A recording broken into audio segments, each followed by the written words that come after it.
Bismillahirrahmanirrahim. Assalamualaikum warahmatullahi wabarakatuh. Berjumpa lagi bersama kami di 3Ds Podcast. Di dalam podcast kali ini kami akan membahas mengenai pro dan kontra pasar monopsoni. Tetapi sebelum ke pembahasan mengenai pro dan kontra pasar monopsoni, kami di sini akan memperkenalkan diri terlebih dahulu. Dimulai dari saya, nama saya Syaharani Matijra Mutakin, dan dua rekan saya, Indra Apriliana Jatmika dan Dimas Naufal Izdihar. Baik, langsung saja kita tanpa berlama-lama lagi, mari kita membahas mengenai pro dan kontra pasar monopsoni. Tetapi sebelum ke pembahasan pro dan kontra pasar monopsoni, kami di sini akan membahas terlebih dahulu berkenalan lebih dalam mengenai pasar monopsoni. Nah, pertanyaan yang pertama, apa sih pasar monopsoni itu? Apa sih menurut kalian pasar monopsoni itu? Baik, bisa dijawab oleh Dimas ataupun Indra. Maka silakan.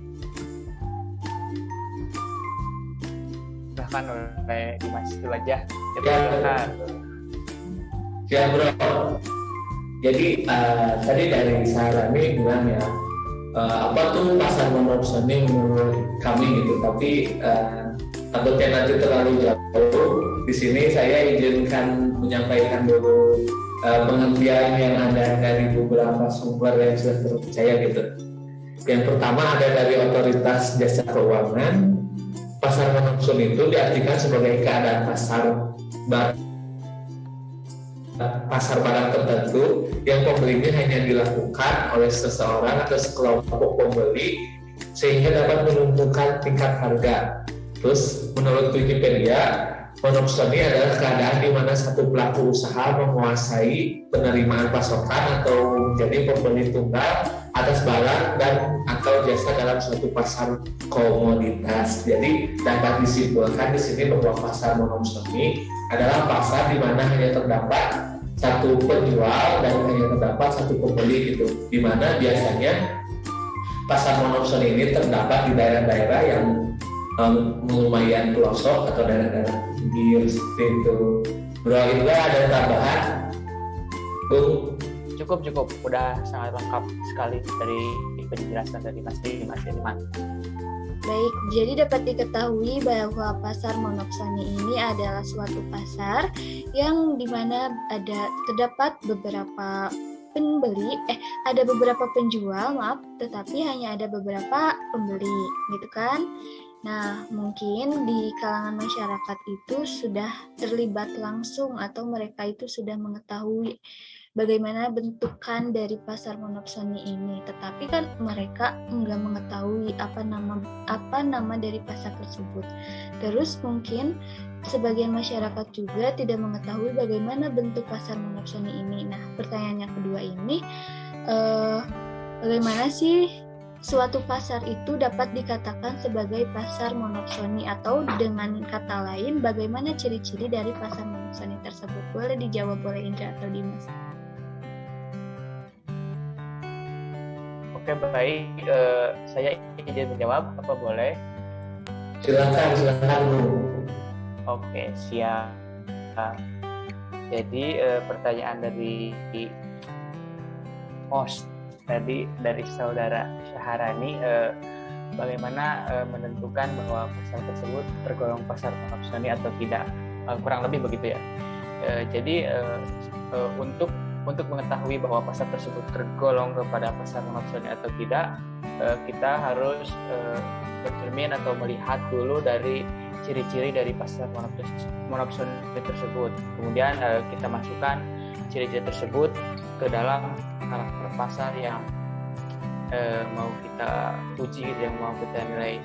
Nah, ada beberapa ciri dalam pasar monopsoni.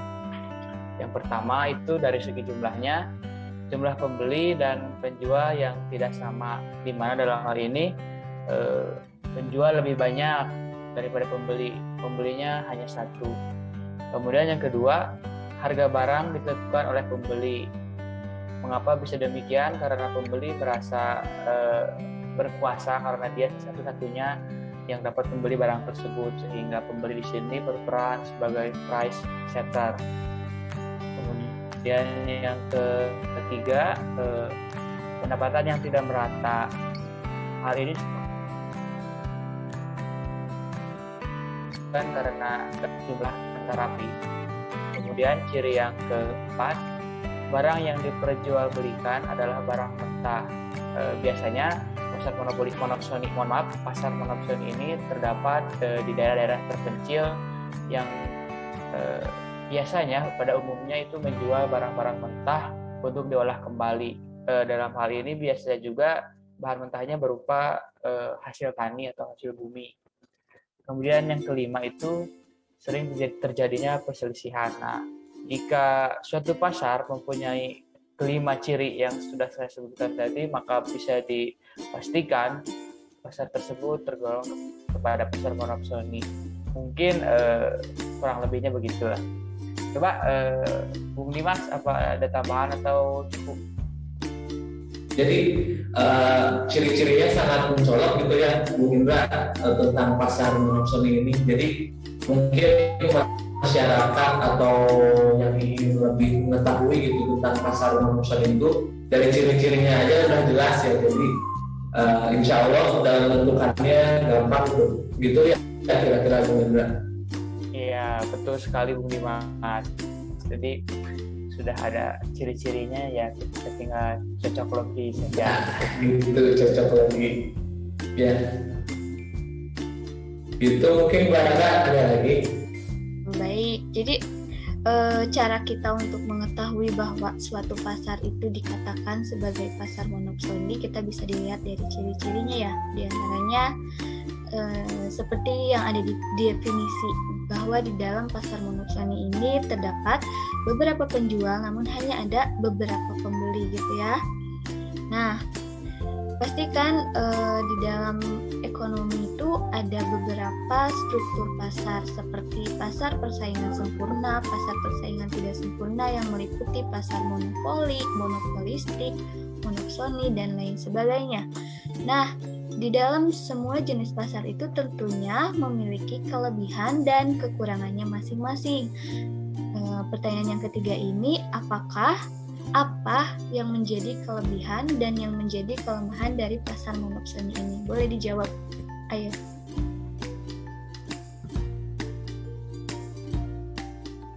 Saya mungkin jawab ya, Bung Indra, boleh? Nanti ya, tadi saya sudah kan, sekarang giliran Okay. nanti saya. Siap. Jadi gini Mbak, jadi dalam suatu pasar itu tentu ada kelebihan sama kekurangannya ya. Dari kelebihan dulu saya mungkin bahas, atau kekurangan dulu ya. Enaknya gimana nih? Boleh. Dari kelebihan dulu mungkin ya. Boleh. Jadi kelebihan dari pasar monopsoni yang pertama itu barang yang dijual itu sudah terjamin kualitasnya gitu. Karena pembeli dari pasar monopsoni ini tidak mau gitu bahwa kualitas barang atau produk yang dihasilkan dari penjual itu jelek. Terus yang ciri-ciri kedua dari pasar monopsoni adalah penjual termotivasi untuk selalu melakukan inovasi terhadap usahanya. Yang ketiga, penentuan harga lebih mudah karena tidak terpengaruh inflasi. Jadi penentuan harga dari pasar monopsoni itu ditentukan oleh si pembeli dan si penjualnya. Jadi tidak terpengaruh pada inflasi dan lain sebagainya. Terus yang selanjutnya adalah penjual akan lebih mudah menemukan pembeli atau tidak perlu melakukan promosi. Jadi biasanya pada pasar monopsoni kita sudah tahu gitu, sudah tahu apa sih bentar saya sedikit dulu nih. Jadi pada pasar monopsoni itu biasanya penjual dan pembelinya itu tetap. Mengapa saya katakan tetap? Karena yang beli itu biasanya itu lagi gitu. Jadi sudah tahu mengenai bagaimana nih cara membeli di pengepul ini, bagaimana cara membeli sayuran di ini. Terus yang selanjutnya ada alur penjualan lebih mudah diatur karena proses produksi akan selalu berjalan dan dijual langsung pada pembeli. Itu untuk kelebihannya ya. Terus setelah kelebihan pasti ada kekurangannya. Nah, pada pasar monopsoni ini kekurangannya adalah pembeli berlaku semena-mena, khususnya dalam penentuan harga. Nah, dibalik tadi sisi baiknya dari pasar monopsoni itu, di sini ada sisi jeleknya. Tadi seperti yang sudah saya sebutkan bahwa penentuan harga kan ditentukan oleh pembeli dan penjual. Namun di sini pembeli belum mempunyai semacam sisi yang lebih besar gitu dalam menentukan harga, karena dia tahu bahwa penjual bahwa barang apabila tidak dibeli oleh dia, oleh katakanlah tauke atau bandar besar, bandar yang nantinya akan dijual lagi gitu. Misalkan petani sayuran, dia kalau tidak dibeli sama saya, maka sayuran itu akan busuk gitu. Jadi dia berlaku semena-mena kadang ya dalam penentuan harganya gitu. Terus yang selanjutnya ada keluhan penjual tidak didengar karena pembeli terlalu egois memikirkan keuntungan yang didapatnya. Jadi si pembeli itu tidak kurang memperhatikan keluhan dari si penjual, karena nantinya juga si barangnya itu akan dia jual lagi, biasanya seperti itu. Akan jual lagi di pasar atau di toko seperti itu. Jadi dia hanya mementingkan keuntungan pribadi seperti itu. Bagaimana caranya agar dia tidak rugi. Terus yang terakhir adalah masalah ekonomi hanya ditanggung penjual seperti inflasi, deflasi hingga kelangkaan bahan baku. Jadi ya seperti itu kekurangan dari pasar monopsoni. Mungkin Bung Indra ada tambahan.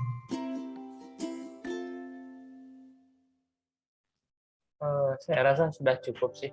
Kamu udah menjelaskannya dengan sangat detail, bagus lah. Mungkin bisa beralih ke pertanyaan selanjutnya saja. Baik, itulah yang kelebihan dan kelemahan dari pasar monopsoni. Nah, untuk lebih lengkapnya lagi, apakah kalian bisa memberikan contoh? Kalau bisa tuh contohnya yang ada di sekitar atau di lingkungan tempat tinggal kita tuh, contoh dari pasar monopsoni itu apa aja sih? Boleh dijawab? Oke, sekarang giliran saya ya, Bung Dimas. Giliran saya ini. Iya, siap. Tadi pertanyaannya gimana, Ra? Boleh diulangi? Pertanyaannya adalah untuk lebih melengkapinya lagi, coba kalian berikan contoh dari pasar monopsoni ini. Diutamakan tuh memberikan contoh yang ada di lingkungan sekitar atau lingkungan tempat tinggal Indra ataupun Dimas gitu. Coba. Oke. Iya.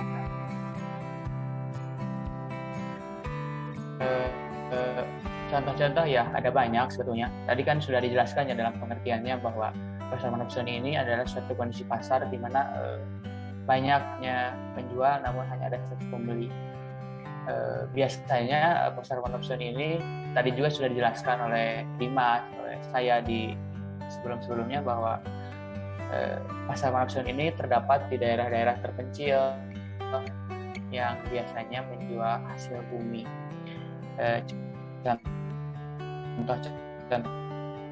Contohnya sih seperti ada industri peternakan, di peternakan seperti begitu. Biasanya di daerah terpencil banyak sekali orang yang memelihara sapi kemudian mengolah susunya jadi susu murni seperti itu, kemudian nanti dijual lagi kepada pihak-pihak lain yang mau mengolahnya. Mengapa tidak diolah sendiri? Karena mungkin biaya ya dan teknologi dan sebagainya. Kemudian selain di bidang peternakan, biasanya juga pasar monopsoni ini dijumpai pada industri perkebunan ataupun pertanian. Contohnya seperti pasar sayuran, pasar buah-buahan, dan pasar tembakau yang khususnya di daerah-daerah terpencil lah gitu. Jadi di daerah terpencil tersebut umumnya mata pencaharian tersebut dominan banyak gitu, jadi sedangkan pembelinya sedikit disebabkan karena berbagai faktor seperti akses masuk yang sulit dan sebagainya.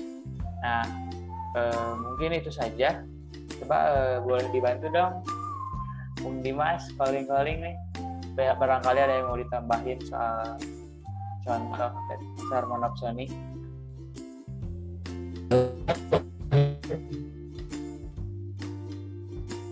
Dimasnya nge-freeze ya? Halo, Masuk. Ya, nah udah masuk lagi, udah aman. Kenapa tadi Bung? Oh iya, jadi barangkali kamu ada contoh lain gitu.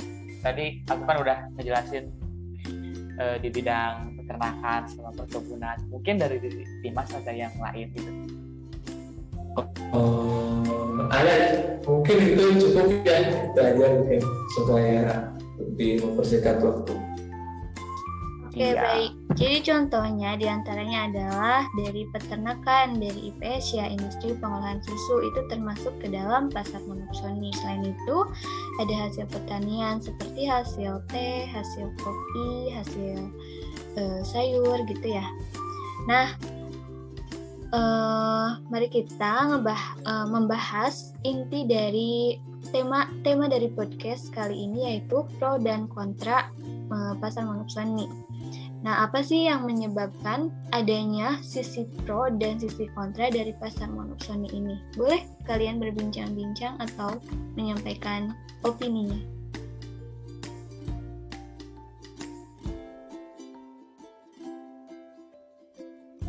Saya dulu mungkin ya.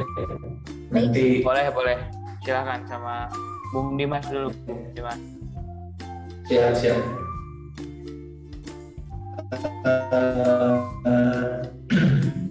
Apa ya, monopsoni itu sebenarnya, atau pasar monopsoni itu sebenarnya itu bukan suatu tindak kejahatan ya. Kita mungkin sepakati bersama bahwa monopsoni itu bukan suatu tindak kejahatan. Namun di dalam pasar monopsoni itu perlu adanya landasan hukum, perlu dapat semacam landasan hukum atau landasan yang valid bagaimana praktik monopsoni ini di masyarakat agar tidak terjadinya penyimpangan seperti itu.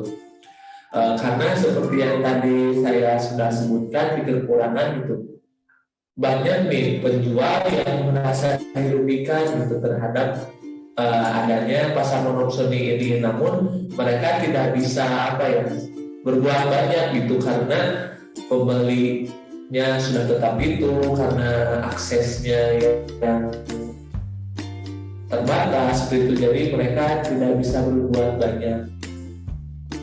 Mungkin pandangan ini atau sudut pandang ini yang menjadikan ada beberapa pihak, atau apabila saya tidak salah, mohon nanti koreksi ya Bung Indra atau Teh Syahrani, bahwa sudah ada undang-undang yang sudah ya, boleh dilanjutkan mungkin. Oke, tadi menyambung dari pembicaraan Bung Dimas, larangan terhadap pasar monopsoni itu sebenarnya sudah ada. Larangan terkait pasar monopsoni ini sudah diatur dalam Undang-Undang Pasal 18 Nomor 5 Tahun 1999. Merujuk pada ayat 1, apabila operator ekonomi atau kelompok operator ekonomi mempunyai 50% saham pada jenis tertentu dan pada produk barang atau layanan yang dikendalikan, maka operator tersebut harus dicurigai sebagai pemilik kendali atas tanda terima pengiriman atau menjadi satu-satunya pembeli pada pasar tersebut. Namun pada praktiknya tentu tidak semudah yang tertuang dalam pasal ini. Sangat sulit sekali untuk mengetahui berapa saham yang dikuasai oleh perusahaan, kemudian apabila perusahaannya berbentuk seperti tadi, seperti pengusaha AUKE dan sebagainya, saya rasa akan sulit sekali untuk menentukan apakah pasar tersebut termasuk pasar monopsoni atau tidak gitu. Walaupun tadi sudah ada ciri-cirinya, tapi menurut perhitungan ini akan sulit sebenarnya. Kan tertera di sini ada 50% saham, tapi kan tidak semuanya industrinya mempunyai saham, tidak berdasarkan saham juga gitu. Menurut Bung Dimas bagaimana tanggapannya?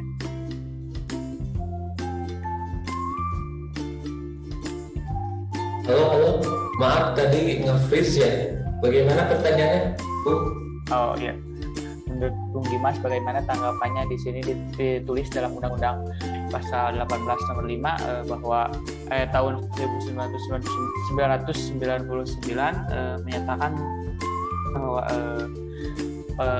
yang tergolong pasar non-opsional itu apabila pemilik usaha mempunyai 50% saham pada jenis tertentu atau pada barang atau layanan yang dikendalikan. Nah kan pada prakteknya sulit sekali untuk mengukur berapa jumlah saham yang dimiliki gitu, dan tidak semua pengusaha mempunyai saham gitu, ada yang masih biasa gitu. Ya. Betul. Jadi saya unik ya di sini bahwa pada peraturannya sistemnya saham ya, sedangkan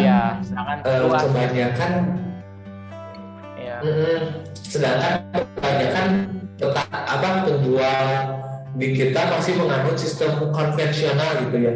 Untuk perhitungan seperti harga juga masih dikira-kira gitu ya. Jadi menurut saya bahwa undang-undang tersebut bahwa harus 50% kepemilikan saham tuh kurang efektif ya, karena dia balik lagi ke situ karena kita masih menganut sistem konvensional gitu. Beda ceritanya mungkin dengan penjual yang sudah skala besar lah, masih mungkin bisa merekrut karyawan untuk melakukan hal tersebut gitu.